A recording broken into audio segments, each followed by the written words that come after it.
Ladies and gentlemen, boys and girls, this is Nashville Tesla Nagong. This is a very special interview that I'm doing today. To give a context of what this is all about, two mates set out from Western Australia, Perth to be specific. They went on opposite directions in their Teslas and they covered 13,500 kilometers in 14 days to circumnavigate all around Australia. This is a pilgrimage route, as most people know, in the Tesla community as well as in the EV community. We are all wanting to do this circumnavigation of the great Australian continent in our EVs, particularly in our Teslas, and these two guys have done it. I have one of the two, the dynamic duo are Pete and Harold Murphy. Harold Murphy is a legend. He's done this before, and here we have Pete with us. Pete, you did this in your Model Y, didn't you? Yes, we both did. We got our Model Ys only 2 days before we began the journey, so it was a brand new car. Excellent, mate. Now, first question, obviously, is why did you do it? And talk about your cars as well. Sure. I mean, there's a million reasons why. The three main ones is, look, we believe that there's really three main stumbling blocks that are preventing the widespread of EVs in Australia, and those being chargers, the charging infrastructure, which is a real big one. The other one being education, and the third one being government policy. And we thought that our trip would be able to address all three quite well, which we think it did. Well done, mate. Well done. And this was a Tesla Model Y? Yeah, in terms of the car. The rear-wheel drive? Yeah, it was the shortest range Tesla, shortest range car that Tesla makes. It was, like I said, it was only 2 days old. I couldn't have imagined doing it in a better touring car. The car was just absolutely, virtually perfect throughout the whole trip. There was no hiccups, and we did most of the trip. I probably speak for the both of us when I say that 99% of the kilometers were done on autopilot. So autopilot was virtually perfect. The car was perfect. Couldn't have asked for a better car to do it in. Excellent, mate. Now, just for the viewers who are uninitiated, what would a rear-wheel drive Model Y at 100% charge give you, a ballpark figure in kilometers? So there's quite a few different variables. Obviously, the big one, which a lot of people wouldn't realize, is actually the state of the road. So the rougher or the coarser the road, so we've got chip-sealed roads once you head out north of Perth and pretty much all around the Northern Territory. So the louder the road, the more energy is being dissipated into sound and decibels. So that has an effect. Obviously, the weather, elevation, and the temperature has an effect on the battery as well. So the battery has a little bit more range in higher temperatures, or around sort of between 25 and 30 degrees. But generally speaking, about 400 kilometers in the city, real life, and about 300 on a chip-sealed road out in the country. Excellent. So 400 kilometers, and you guys did 13,500 kilometers around Australia. This is phenomenal. This is a legendary trip. I know Harold has done it on his Model X, hasn't he? He did it in 2018, and he did it in 18 days back then, which was a record. Now, that said, it's not a race. We weren't trying to race. If we were trying to race, we would have done it completely differently. We would have been leapfrogging mobile chargers. We would have had 4 people in the car, and we probably would have done it in half the time. But so we weren't racing, but we weren't wasting time either. So, if there was daylight, we'd be driving or charging. And usually at night we'd be trying to sleep. So we both got at least sort of between 5 and 7 hours of sleep almost every night. And we were able to power nap during charging times as well, which helped to make sure that the trip was safe. But yes, he did it in 18 days back in 2018. I managed to do it in 17 days. So Harold's an old hand at this. As you said, he's a bit of a legend in the Australian EV community. Yeah. I was very lucky to have him as a caller friend, if you like. So we were talking several times a day on the phone. I also had Rob Dean. He's the chairman of TOCWA, the Tesla Owners Club of Australia. He's equally a legend in the EV community. He's crossed the Nullarbor 5 times with his wife, Robin. and he's gone around Australia as well. He used to be a truck driver, so he knows Australia like the back of his hand. Yeah, he's a legend for certain. So Yeah, he was brilliant. But I was, a complete newbie at this.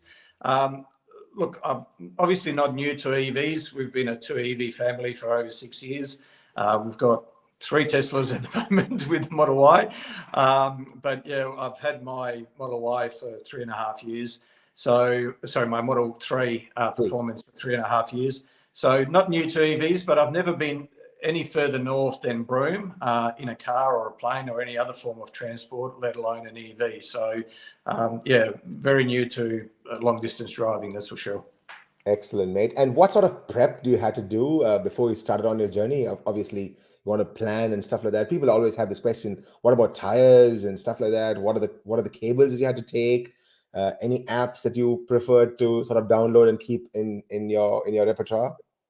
Sure. As far as the car is concerned, it was 100% factory, so we didn't change anything. We pumped the tyres were pumped at about 45 psi from the delivery centre. So as far as my tyres were concerned, I didn't touch them. They were pumped at 45 psi cold. In terms of chargers, so we took pretty much every charging cable adapter that we could possibly think of, including extension cords, both 15 amp, 10 amp and 3-phase or 32 amp extension cords. We also had a charger, which we're a little bit annoyed because it arrived only 1 day before we left. We were hoping it would arrive a couple of weeks beforehand, and Harold was going to make it a lot smaller, make it portable. But unfortunately, we had to put it in the car as it was, which meant that whenever we were charging, we had to have one of the rear doors opened. But even though it was an AC speed, so it would allow us to charge it up to 22 kilowatts. So usually between about 14 and 21 kilowatts. Yeah. But technically it was DC because it bypassed the inverter, but only at AC speeds. So as you know, some of the old Model S's with the dual chargers can charge kilowatts AC. So, I define AC speeds up to about 22, roughly around there, 22 kilowatts, and sort of 25 kilowatts upwards is, your slow. That's where your slow DC begins. So, yeah, so we did pretty much from Geraldton, Western Australia. So when I left Perth, I went the top way first, and Harold went around the bottom first. So I had 2 DC chargers. I had one in Jurien Bay, which was crowdfunded by the WA EV community and put in by John Edwards. So he's part of the Tokiva racing team, the Model 3 racing team. So he's done some great things for the WA EV community. So he's helped to put that charger in. That's that charger charges on used vegetable oil or waste vegetable oil. So I was able to charge there at between about 40 and 50 kilowatts. And then again in Geraldton, which is another charger that's been funded by a member of the TOCWA committee, the Tesla Owners Club of WA committee. So funded by a private individual, but that's where the DC charging ended. That was roughly between 40 and 50 kilowatts as well. And then had 6,500 kilometers of AC charging speeds until I got to Townsville. I must say I had a very tiny part to play in one of those chargers. I was one of the contributors. I wanted to absolutely be a part of it, and it was a very tiny part. I apologize. I should have mentioned you absolutely did, and I remember seeing your tweet and liking it when you threw a few bucks our way here in WA. So coming from Wollongong all the way to Perth, that was very much appreciated. Yes. Oh, when I come that way, I would want to charge in my charger. So that was the fun there. Exactly. Okay, so after the 2 DC chargers, there was no more DC chargers all the way up to Darwin, isn't it? Even Darwin doesn't have. I mean, Darwin. No, they don't have they have a DC charger, but there's not the 50 kilowatts. It's the 35 kilowatt DC chargers, isn't it? Well, my first DC charge, proper DC speed, was in Townsville, where they have dual 350 kilowatt chargers. So the 2 tritiums, I think 350 kilowatts. So, I mean, that was just night and day from I'm the sure it was. prior 6,500. I should mention it's really disappointing that, Herald did this trip in 2018, and the only two new charges along that top part is the one in Jurien Bay and the one in Geraldton. So no DC charges have been put in over 4 years, apart from the two that were put in by the EV community. So really disappointing that government or private enterprise hasn't done something by now. Yeah, that is such a shame, isn't it? We are hoping that Tesla sort of bridges that gap, but we can't expect Tesla alone to do this. We need a little bit of incentive from private individuals, private players, as well as from the government machinery to get us through this this dry Just to get patch, you want to call it? Yeah, I know. Yeah. And to be fair, the WA government has committed about $40 million towards an EV charging infrastructure. So there'll be 150 kilowatt chargers most of the way, where two cars will be able to charge at 75 kilowatts each, or one at 150 kilowatts, and there'll be an AC backup as well. It's probably about 5 years, too late. It would have been great if we had that 5 years ago, but we'll take anything we can get. But 40 million, just to put that into perspective, one on-ramp in WA onto the freeway costs $40 million. One of the, an average council in Perth spends about that much on landscaping every year. So it's just pocket change, for a state government. But hopefully the federal government does something. And I know the Northern Territory has put funding aside. They haven't announced anything as yet, but hopefully that announcement is going to come out soon, and there'll be some DC charges around the Northern Territory as well. That's true. Any challenging parts you had in that stretch in, let's say, the northwestern part of Australia? I know everything is a challenge, but anything particularly stands out? Well, as you said, every single charge was a challenge because it involved ringing the homestead or the service station either the day before or on the day of the trip, and just explaining that I was going past an electric car and I would like to charge there if possible. And the first answer I always got was, or 90% of the time was, "I'm sorry, we don't have any electric vehicle charging here." And then I'd have to say, "Look, I understand that you don't have any EV chargers, but my car can charge off anything. So as long as you've got electricity, I can plug into anything. Is there any chance that I can have a bit of a walk around? I saw on PlugShare that you've got a 5-pin 32 amp 3-phase outlet, which would be ideal. Is there any chance I can charge on that? And I'll more than pay my way." So we made sure that whatever the charging cost was, we always gave the homesteads or the service stations more than what we used. Most of the time, they actually didn't want any money for charging. They were just happy that we had some sandwiches and spent some money there, either stayed there overnight or bought some food. But even if they didn't want anything, I insisted on at least $30. And even when they didn't want to take it, all those places had a Royal Flying Doctor Service tin. So I just put, $30-40 into the tin. So, because, you want to make it a good experience for them, so that the next person coming behind you, they can have a good experience as well. I really don't believe, especially at this stage, because, you're really relying on the goodness and the goodwill of these people to be able 100%. to trip. So, the least you can do is be courteous and more than pay your way. I don't believe in trying to, negotiate the rate down or anything silly like that. No. So, and that's, one point I should make is, at the moment, this is what Harold and I have been talking about the whole time is, the biggest challenge is the human factor, because you're relying on people that don't really know much about electric cars. They don't know you. You're really relying on the goodwill of strangers. Absolutely. We had this one occasion where the owner didn't want to start the diesel generator to allow us to charge because he was busy and he was short on staff, which is, fair enough. But these are the sort of human factors that you have to deal with. But Exactly. you know, when it came to the supercharging network, you know, all that Yeah, obviously sure. goes away. We'll come to the superchargers in just a bit. So you went out from there. You went all the way to Darwin. Did you cross Catherine as well? You had to go cross Catherine and then up to Yes, we Darwin. did. Okay. Yeah. Went to Darwin and Did you saw a meet a number. local legend in Darwin there? There's another awesome guy called Richard, a very good Yeah, mate of mine. Smith. Yeah. Yeah. He was number Outback 8. Tesla. So he was the 8th person to do He the lap was. around Australia. Yeah. So Harold was the 8th. Rob Dean was the 10th. Harold was the 21st, second time around. Yeah. And I was the 22nd out of about Awesome, 30,000 awesome. EVs around Australia. But So, yeah, Richard Smith was fantastic. yeah. You know, the Tesla community is just, you know, Yeah. It's unbelievable. The Yes. people are just so, you know, everyone just wants to help each other. And Most certainly, yeah. as soon as Richard saw on Twitter that I was going that way, I mean, he just, you know, opened his arms wide and just welcomed me. And, you know, he spent a good sort of 4 or 5 hours with me and really offered, sweet, yeah.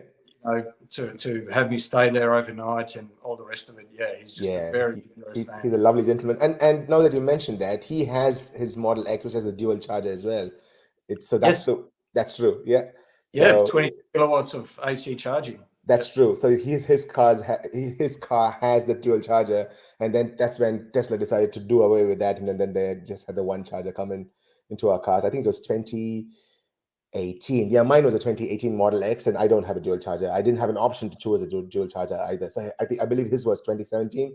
I'm sure he narrated his amazing story of how he got the car to Darwin, to Northern Territory, when nobody heard of Tesla in the Northern Territory. Because I lived in NT for a while. I lived in Darwin for a couple of years, and I just didn't have the balls, if you want to call it, to buy the Tesla in Darwin and have it there. So only after I moved to Wollongong did I buy my first Tesla. Although I was an absolute fan even back then, but he's an absolute legend, I must say.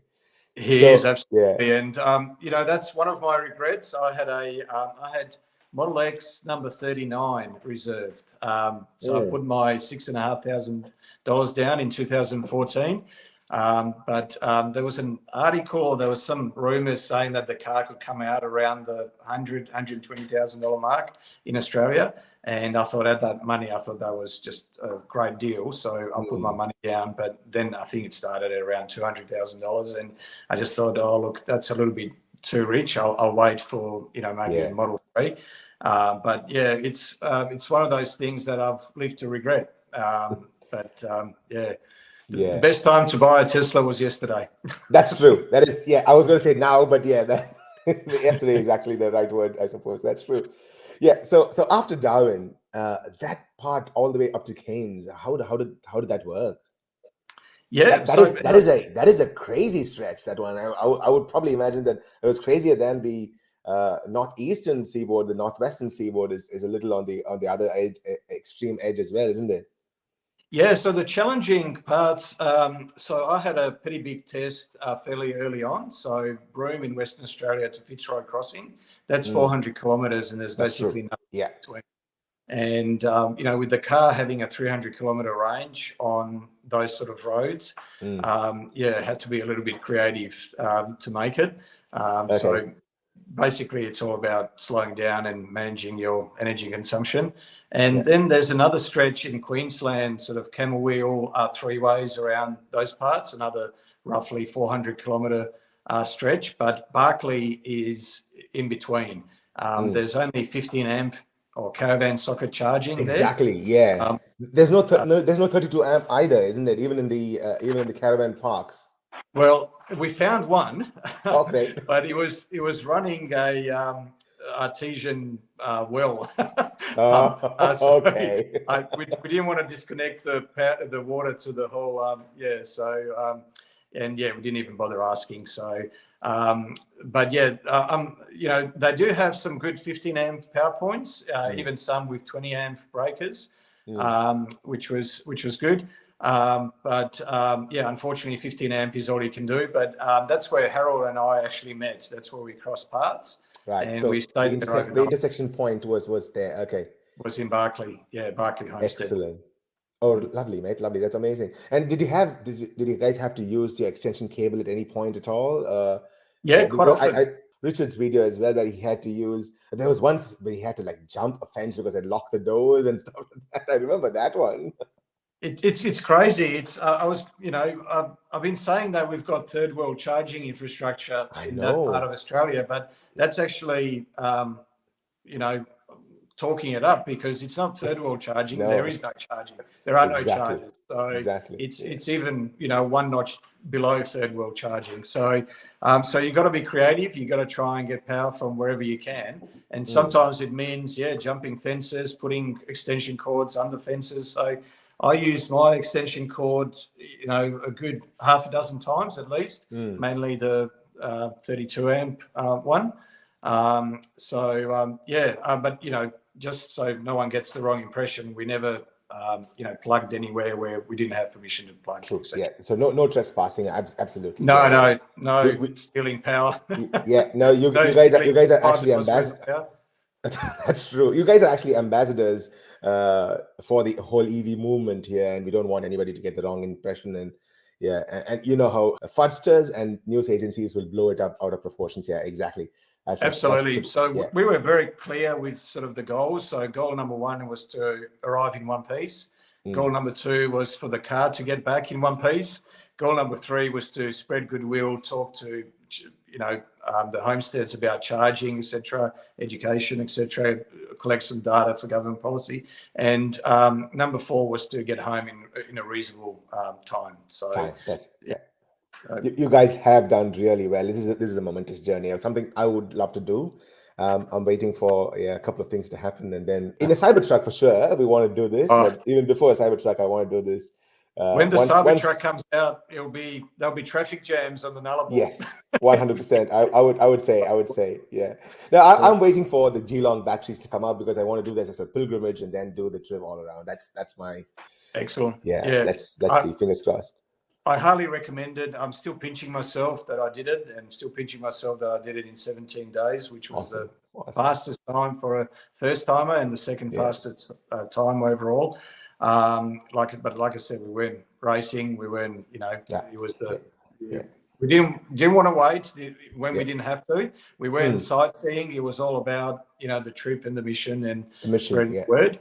I'd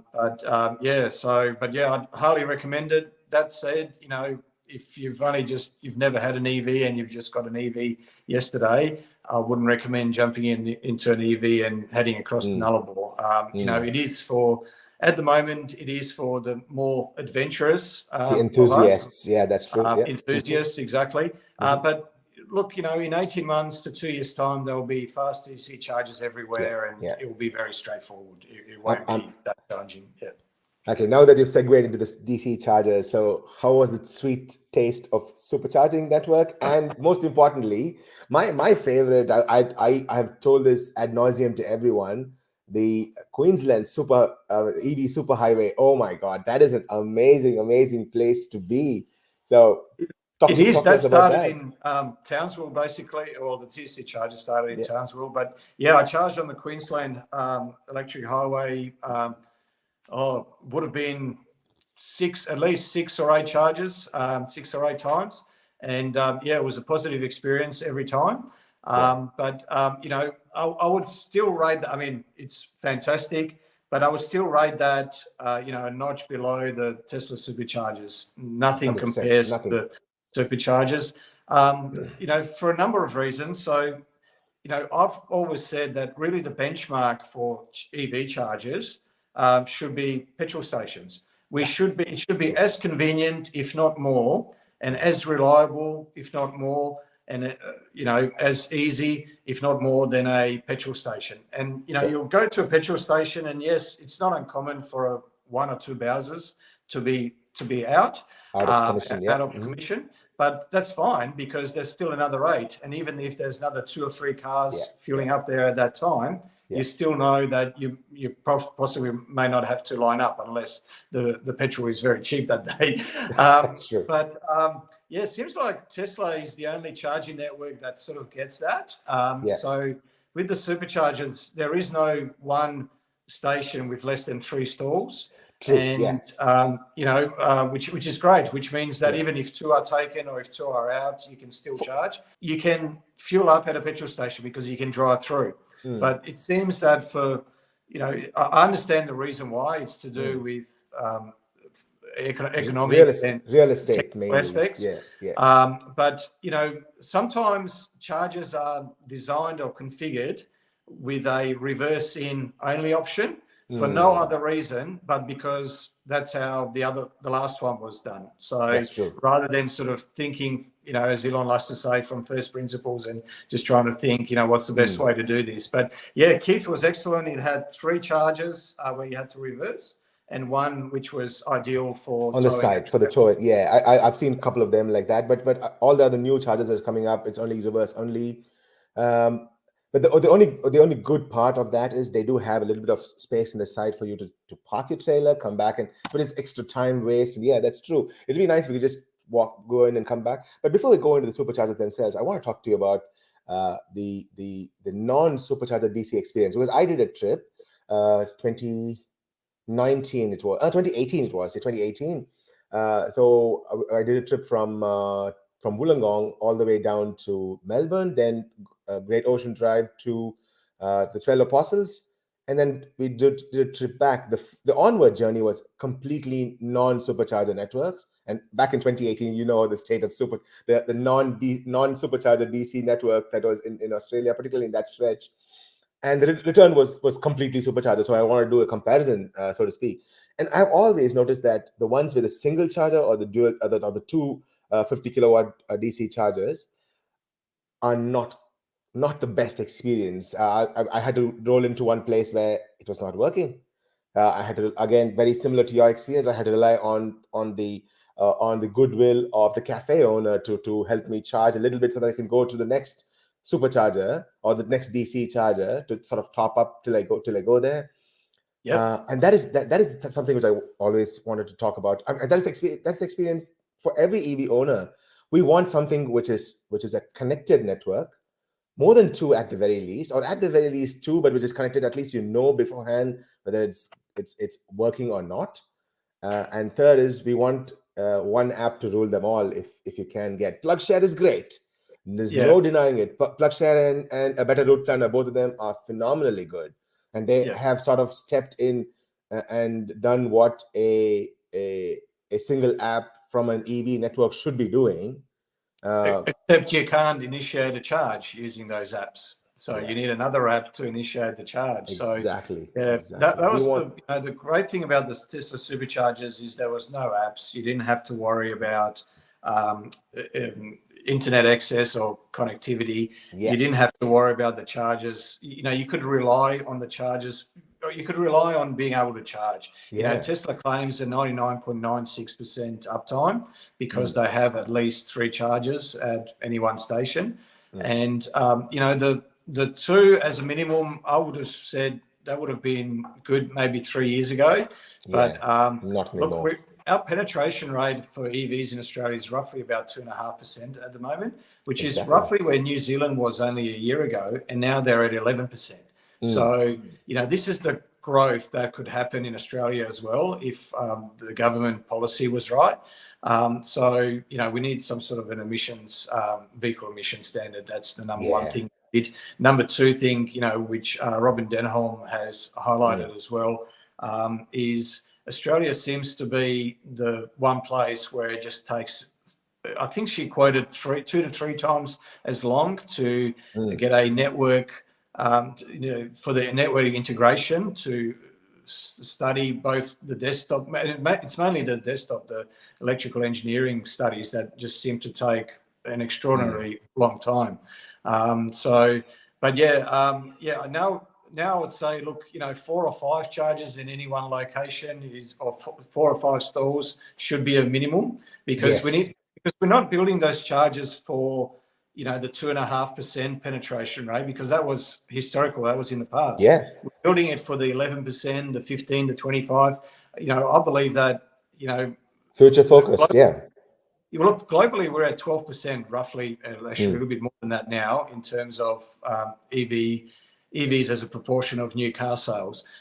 So, you know, and that's grown 108% from the year before. So at that rate, we'll be at 1 in every 2 cars being EVs globally in 100%. 3 years. And even if we halve that rate to 50%, well, it will take 4 years. But, you know, within 5 years, 1 in every 2 cars will be electric. And we'll have no choice. We no longer make the Falcons or the Commodores in Australia. So Exactly. we have no choice but to buy what the rest of the world sells. And it'll probably be discarded piece of junk from elsewhere in the Western world who have sort of EV goals to keep, and they're not going to be able to sell those cars there. They're going to send them here. They'll sell them here, but you know, no one will want to buy those cars because you know it's a bit like trying to buy a VHS player or a DVD player. You know, you don't want to be buying it because you know it's not going to be worth anything in 6 months' time. So, but as far as a regular passenger car for a family or even a fleet car for a business is concerned, I think you're crazy to be buying a petrol car these days. I had a conversation with a friend of mine, a petro nerd or petro head, if you want to call him that, a couple of months ago. And I told him all about the other, you know, it's just plain education. I told him all the other countries having their EV goals that they want to achieve. Some of them have sort of brought them forward as well. And I asked them, how would you feel to buy a dirty, loud car that nobody wanted in the world, and they dumped it on you because they have nowhere else to sell? How do you feel you bought a Model Y now? Yeah, absolutely. It's mind-boggling. And the Model Y is, you know, it's an SUV. It's a mid-size SUV. Crossover, yeah, it's a crossover SUV. Yeah, exactly. It's the most, you know, it's the one class of vehicle that consumers want the most. For a family, for a touring car, you know, you can tow 1.6 ton. I mean, it's just a brilliant car. You know, and you know, in terms of charging or range anxiety, that doesn't exist on the superchargers, doesn't exist in metropolitan areas. So it's, unless you're doing sort of around Australia trips, that won't be an issue. You know, in terms of the battery, it will last for 20, 30 years. There's, you know, the car will depreciate less by that's quarter true. as much as an internal combustion engine car or as an average, you know. And I've done some figures. This was about 6 months ago before the Model Y arrived. So it was based on a Model 3 Standard Range Plus. But the figures were that, let's say you buy a Model 3 today and your neighbour buys an average Australian car that costs $40,000. Yeah. And let's say you include everything. And by everything, I mean fuel, servicing, depreciation, registration, insurance. And I've even included financing both cars because the Model 3 has a higher upfront cost. Yeah, it is true. Even if you sell both cars after just 3 years, the longer you hold on to Model 3, the better off you'll be. But even if you sell both cars after just 3 years, and even if your neighbour can get his petrol for free, even if he owns a petrol station, you'll still be several $1,000s in front. So 100%, you know, that's true. From an economic perspective, and these are, you know, I've substantiated all these figures, and they're based on Australian averages. So they may be a little bit out of date, being 6 months old. Interest rates have gone up, but so has the cost of fuel. So it wouldn't be too different. But yeah, it's, you know, in terms of economics, it's a no-brainer. It's the safest car in the world. Yeah. In the metropolitan area, it's more convenient than a petrol car. You know, it's future-proof. It's you know, the best an internal combustion engine car is ever going to be is the day you drive it off a dealership lot. Yes. The worst the Tesla is going to be is probably the day you get it from the delivery center. It's certainly true. That is true. Yeah, it gets better with time. My Model 3 performance, I've had that for 80,000 kilometers in about 3.5 years. That's got 5%. It had a 5% more range boost, 5% more power roughly. So 5 kilometers more range, 5% more power. It didn't have YouTube, didn't have Netflix when I got it. It could come to me, but only from about 5 or 6 meters away. Now it can find me from 60 meters away in a car park. I mean, it's got single pedal driving, and there's a list of about 20 things that the car has now that it didn't have before. Dash cam, all free. All free. Dash cam, and it's your blind spot camera. I mean, and you know, the list goes on. And it's a lot safer now as well, as you know, with the algorithm in the way the airbags are deployed. You know, it's just I know. yeah, it's a no-brainer. Now, Really I have a is. very interesting and important question, because you've sort of lived on the edge of the charging infrastructure, so to speak. Did For you have 17 days. for 17 days as well? That's true. And did you have one range anxiety? But the most important thing is, did you see an estimate which said -1%, Oh yeah, -10%? Oh, several great. We times. want to talk about that, because many people think that -1% means -1%. They don't understand that the batteries have a buffer which always is there as a safeguard for holding the battery. So even if you run the battery to 0%, there's always a little bit buffer there. And so that -1 estimate is a guesstimate, as not an estimate. And let's talk about that. Yeah, that said, I never relied on the buffer. So I never wanted to arrive at any less than 0%. So the lowest I arrived on was, I think, about 4 or 7%. I can't remember. Harold got to one charge at 1%. That was an incredible trip. So he started, and the car told him that he'd get there with -15%. And he was minus the whole 350 odd kilometers or 400 odd kilometers. Yes, he was from Broome to Fitzroy Crossing, so 400 kilometers. Yeah, that is a tough one. That one. It is, Broome to and Fitzroy, you know, all that needed to happen was to get a change in the weather. So, for example, I average 156 watt hours around the whole of Australia until my very last leg going into Perth. I was hit by 40 kilometre an hour, not headwind directly head on, but headwind, sort of crossway winds, but coming from in front. Pretty horrible southwester and quite heavy rain. And my efficiency went from 156 watt hours to 220 watt hours. So roughly about 40% more. So it really can impact your efficiency. But yeah, he was showing negative until the first time that he showed plus or positive was literally when he arrived, and it said 1%. So he was minus the whole time. But this sort of goes to your earlier question about the apps. So Harold's he's a practicing electronics engineer, and he's developed a fairly crude but very handy app, which basically, yes, it doesn't take into account elevations or weather or the state of the road, but it basically gives you a glide scope and tells you at how many watt hours you can afford to chew up to get to your destination without. Now, obviously, if there's a hill or an elevation, you know, you have to take that into account. But that was very handy. On all the long legs, I used that app extensively. And I also looked at the percentage on the car. But, you know, one interesting one was I left. So this is so as I was going along the top end of Australia first, I got used to, because we would leave before sunrise and we drive at 60, 70 kilometres because of the roofs, etc., nice and slow until sunrise.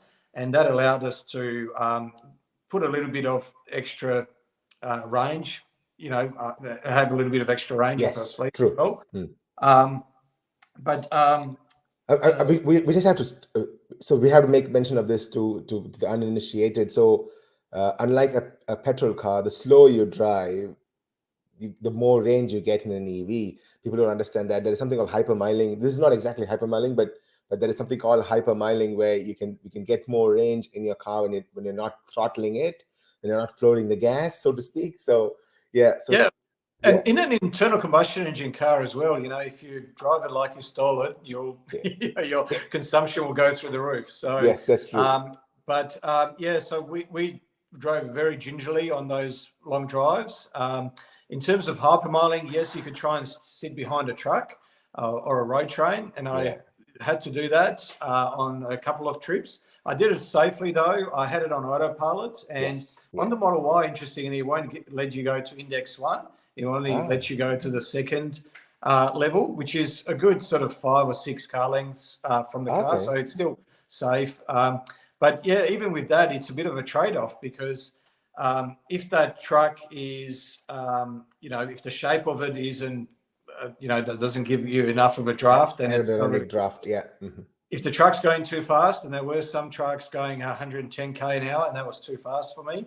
But most of them were doing about 100 kilometers an hour. And I found that if I drafted behind them, especially if there was a headwind at around that 100k an hour, then it was the equivalent of going at about 80 to 90 kilometers without the truck. So drafting did help. 5 to 10% gain you get, eh? Something like that. Absolutely. Yeah, at least. But just to mention also, we had CB radios in the car, so we never did that without the truckies' permission. So we get on the CB radio and ask the truckies, and they were my best friends on some of those trips, because I remember this one guy, and I said, look, he's just in an EV trying to draft behind you. Any chance I can tag along for a little while? And he said, yeah, no problems, tuck right up.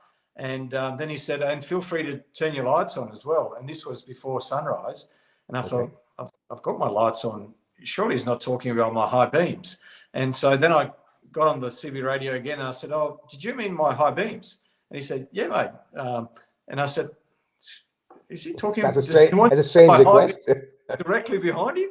And so I clarified. I said, just to clarify, high beams are okay? And he said, yeah, all good, mate. So he couldn't have been more accommodating. That said, they do sit fairly high up, so the high beams, when you're close up, probably doesn't bother them as much as a sedan or an SUV. But they were all absolutely brilliant. Everyone was really great, and but the point is, we shouldn't have to rely on the goodness of people to be able to charge. You don't have to rely on the goodness of the petrol station owner or on his goodwill. There's an economic incentive for him to want to sell you the petrol. So it should be the same with an EV as well. EV as well. Absolutely.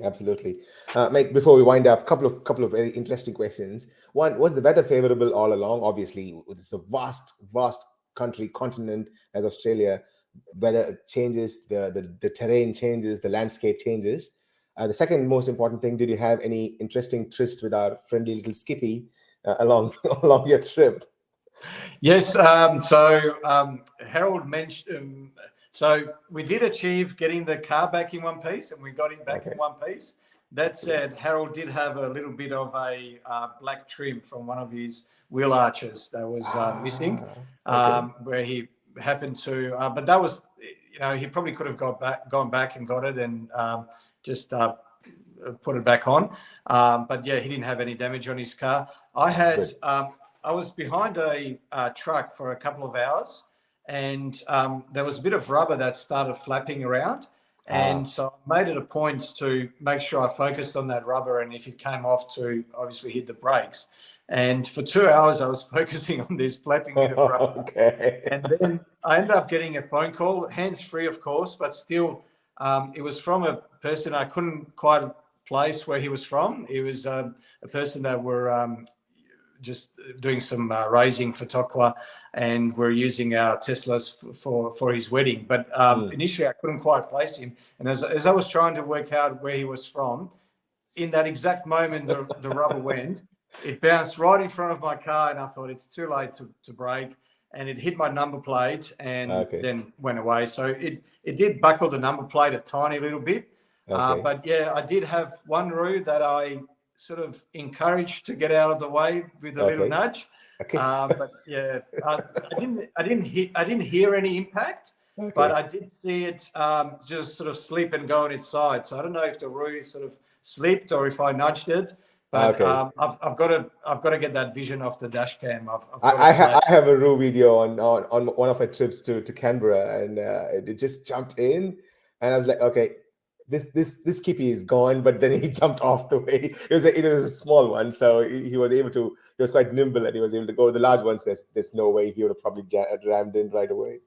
Yeah. I had one massive one just on the side of the road, next to a truck as well, and lucky I was behind a road train, because in the morning when there are a few roos around, being behind a road train is actually safer. You can use them as a road sweeper for you. 100%. And I would say massive pull bars. So, but yeah, there was this massive roo, and in the headlights, I just saw his massive chest only about 3 meters from the road, just sort of standing there. And I thought, oh, if he jumped in, it would have been the end of the trip probably. But yeah, luckily he didn't move. He was just stunned in the headlights. Oh, that is awesome. That is awesome. Mate, before we wind up, last question.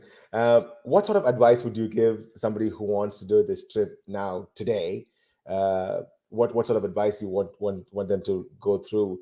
Would you say a half circumnavigation is better, or the whole circumnavigation if you had the time? What sort of prep you'll tell them? What's the words of wisdom from the the legend? If you want to have fun, just go from Gympie to Clare. Yeah, that's a fun one. That's you won't have. There's no such thing as range anxiety. You can, I don't even charge at every supercharger. I charge at every second or third one. That's how close and hard they are. So yeah, that's exactly. Yeah. When we went to the Gold Coast, that was last Christmas. Yeah, it was the last Christmas. So when we went to Gold Coast, and there we skipped charges, and we had to tell the car, no, we want to take the break. Please let us go and charge these chargers. Exactly. You had to override it. And the Model Y rear-wheel drive that we did this dual circumnavigation in, that's, I think I mentioned before, that's the shortest range car that Tesla makes. And I've never been shorter than the standard range plus as well. Yeah, that's correct. True. Yes. Yeah. Because it's a little bit bigger, a little bit heavier, a little bit less aerodynamic. So, look, if you wanted to do it, if you're looking for an adventure, I'd absolutely recommend it. In terms of advice, definitely either plan out the trip, which I didn't do, plan it out. So get PlugShare and go through every charger, do a spreadsheet and work out exactly what you're going to do. The ABCs, the EV ABCs, always be charging, always be courteous, always have a plan B, blah, blah, blah. So all those are, very important as well. What I would say is either plan the trip out really well, have a plan B in terms of, even if, not just in terms of charging. So if one charges down or one power point's down, you can charge another one. But I carried a satellite phone with me just in case. We also both had Starlink satellites with us, which was excellent. I was just going to ask you that question. Okay. Yeah, that was good fun. Incredible, because the coverage is only guaranteed for about half of Australia, and then it sort of goes up on an angle in Queensland up until the next quarter in March. But we were over almost 1,000 kilometers above that line, and we're still getting reception. So with the Starlink, it was a little bit patchy, but we were getting it. So when you see those satellites sort of cross and form that Venn diagram, it's so cool to watch that. It is really cool. Very cool. It's almost as cool as seeing two rockets land at the same time. That's true. It is true. It is so cool. I agree. But one thing I should mention is most of the newer Model 3s and the Model Y as well doesn't have a lead acid accessory battery. It's got a lithium-ion one. Lithium-ion. It's not a 12-volt. It's a 15.5 volt. So a lot of your 12-volt to 240-volt inverters won't work. And that was one of the mistakes that both Harold and I made. So I tested the Starlink satellite on my Model 3 Performance, which is a 2019. It worked perfectly with the inverter, so I thought I'll be right. But I didn't realize that it was a 15.5 volt and the inverter just wouldn't have a bar of it. So, there are other things that you can do. But in terms of advice, if you've got the adventurous spirit, plan it out properly, or have some experienced drivers that you can call upon if need be. Definitely take a CB radio with you. That's very handy. Obviously take 10 or 20 litres of water when you're going across the Nullarbor and all those sort of things. Yeah, absolutely. Yeah. I couldn't have had more fun. I'm still pinching myself, that I made it, and I did it in 17 days. Had an absolute ball. Really enjoyed it, and would recommend it to anyone that's got that adventurous spirit. But like I said, if you only just bought an EV yesterday and you've never done any sort of long-term travel, maybe have a second think, maybe delay it for a couple of years. But yeah, definitely recommend doing it. Awesome, mate. Thank you very much. Thank you very much for talking to all of us. Wealth of knowledge, and this is an absolutely legendary trip. And I was following every single step of your trip I on know you Twitter. were. Yeah, On and Twitter. it was such a lot of fun. Unfortunately, we couldn't meet in person, but at the very least virtually. So that's where we are at right now. Thank you, mate. Thank you very much. Thank you have a very much. lovely you have No, a thank lovely you very day. much, and thank you for everything that you do for the Aussie EV community as well. You're a bit of a legend in the EV community as well. So yeah, really appreciate you giving me some airtime, and yeah, love your videos. So keep up the awesome work. Thanks, buddy. Thank you very much. You guys have a lovely day too. Thank you. Thanks, Nash. Mates, I'm sure you know that Fully Charged, world's #1 home energy and electric vehicle show, is coming here to Australia in March of 2023, 11th and 12th to be precise, in ICC Sydney. I do want to see you all there. I'll be there for sure. Now, I'm going to leave all the links to the tickets in the description, and there is also a discount coupon to be used. So do use that, buy your tickets now, and I'll see you there at the show. Cheers, guys. Ta.